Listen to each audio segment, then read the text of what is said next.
समान ना होई। चिर के देखा दिसीना हनुमान ना होई। चिर के देखा दिसीना हनुमान ना होई।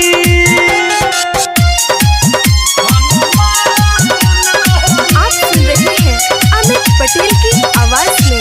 म्यूजिक बाय विकेश भोजपुरिया। मरते तलक न छोड़ब हो खाके कहीं कसम।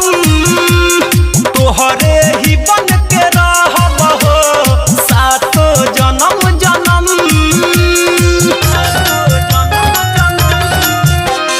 मरते तलक न छोड़ब हो खाके कहीं कसम। तोहरे ही बन के रहब हो सातो जन्म जन्म। हमरो भी दर्द होला हो बलवान ना होई।